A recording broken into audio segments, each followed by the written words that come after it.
Okay. Good afternoon. I'm Bernita Howard, the founder of SWAT, which is Survivors with the Testimony Inc. Bringing awareness virtually from my table, their table to your tables. Just to tell you a little about who I am an author, a mother, a wife, and a grandmother.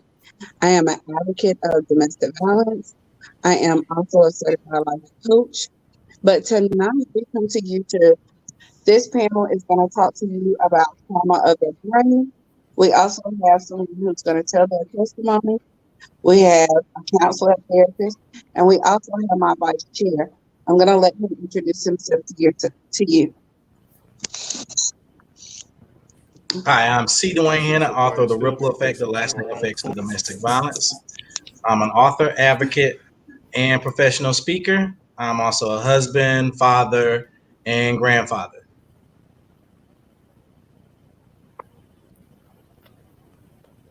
Hello, my name is Chosen. Hi, my name is Chosen, and tonight I will be giving just a quick synopsis of my testimony in regards to domestic violence. I do have a daughter. Her name is Mercedes. She's 28 years old.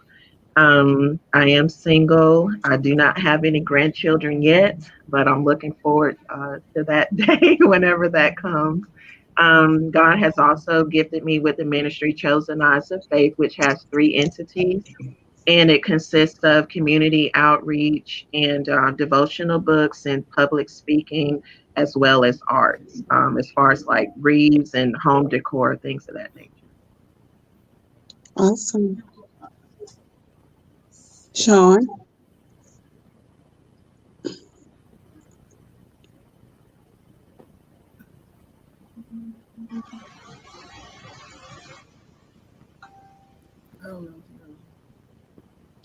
Sean, can you introduce yourself?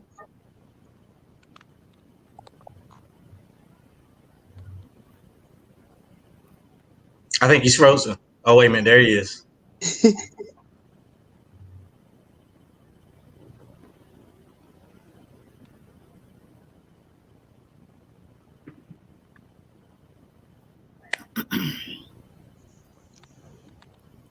It might have frozen. Yeah, I think he's frozen. Varnita, can you introduce yourself? Yes, my name is Barnita Bynum. I am. My name is Sean. I am. You hear me? No. We can't. And it's crazy because his is working so fine. Okay.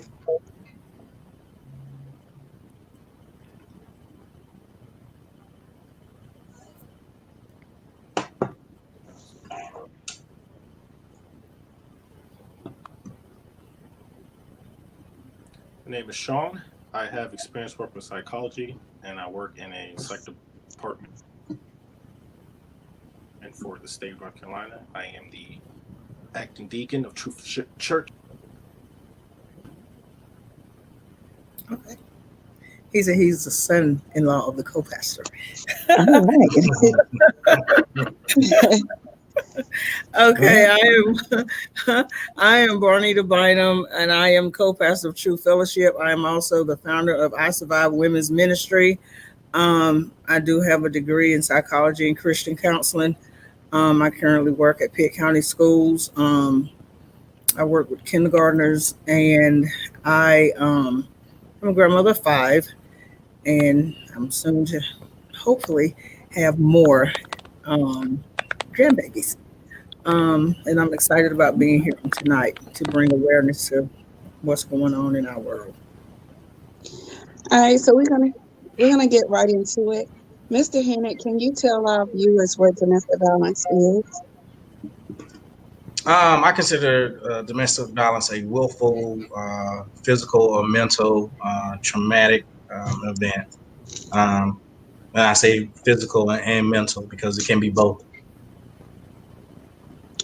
So tonight we're gonna do our roundtable a little different. Chosen is gonna come and give us a synopsis of her story, and then we're gonna go into the trauma of the brain and how domestic violence can leave an impact on your brain, how traumatic experiences um, can affect you after going through domestic violence. So, Chosen, the floor is yours. Thank you. First, I just want to say that I do express myself best through my writing. And in 2013, 14, the Lord was dealing with me with a lot of things, especially drugs. And as I was developing my relationship with Him, um, I was asking Him, to deliver me from that, from the nicotine, from the marijuana, from the cocaine, from all of this stuff. And He told me that He could do it, but that we would have to get to the root cause of it, in which I had to go all the way back to childhood and those hurtful memories. And so He said that basically, that the deliverance would come from that. And so what I did during those years was is I wrote a lot of poems. I actually wrote a book called The Power of the Cross.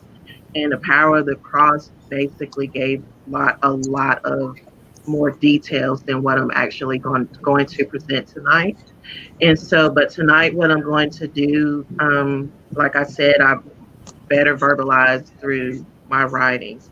And so I'm just going to read one of the first poems that I actually wrote to God. And it's just an expression of what we went through, during our childhood. And the name of it is Love Does No Harm. A husband's love for his wife is as Christ loves the church. He gave himself for her, a love he could not deny.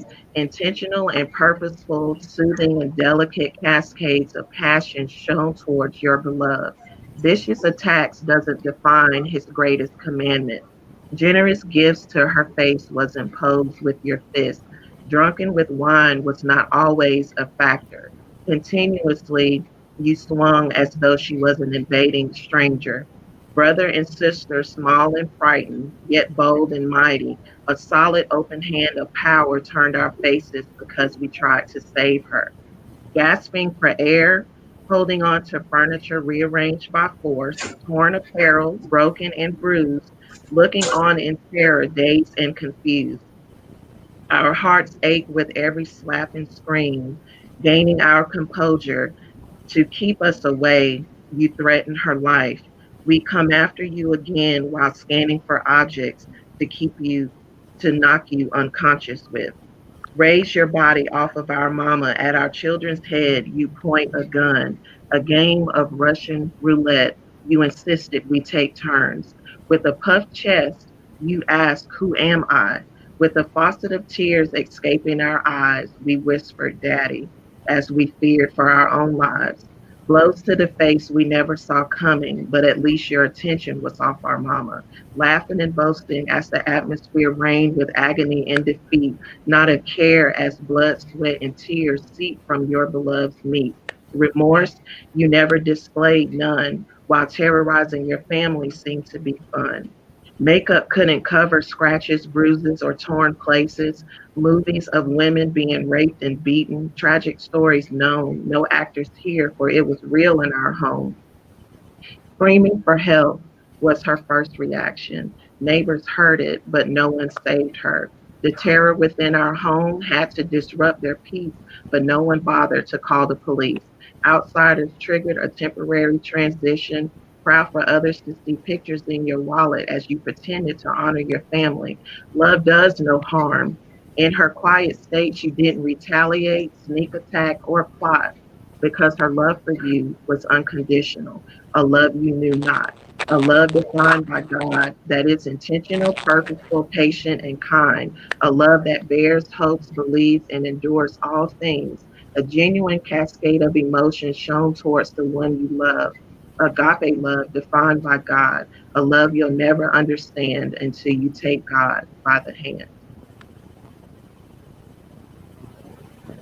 Wow. So, And that was, Chosen, I'm sorry, go ahead. go ahead. I was just going to reiterate, like, that is really like the best way for for me to express myself. And I actually have not read this poem since yesterday, or in 2013, 14, whenever it was that I wrote it, but I pulled it out yesterday. And actually, the Lord had told me to share it when you invited me to speak, but I was just running away from it. I didn't want to deal with that. I didn't want to revisit any emotions. But yeah, So the abuse that you encounter was watching your mom go yes. through domestic violence. Hmm. My question to you is, after seeing your mom go through, have you been in a domestic violence relationship? Not like that. No. I have not experienced that, but unhealthy relationships, yes, but not domestic violence. No. And I was always on guard, like always had a wall built around me. And even now at 49, that wall is coming down. The Lord is teaching me how to trust people, because people would have to earn my trust. I automatically thought, that you would hurt me or my child. That was my first go to. Trust had to be earned and shown and proved. Mm. My next question for you is, after watching the abuse of your mom, did you and your siblings get any type of therapy or counseling? Um, when I got into my early teenage years, I did, because I would secretly try to commit suicide. And it actually came out, I think, at school. Um, I think one of my teachers discovered it somehow. I can't remember exactly, but I would attempt these things, of course, in the privacy of my room. And so at that particular time, I did start counseling. I never did see it through, because it was just painful. I really, it was like I wanted to deal with it, but I didn't want to deal with it. I didn't want to deal with the pain and the anger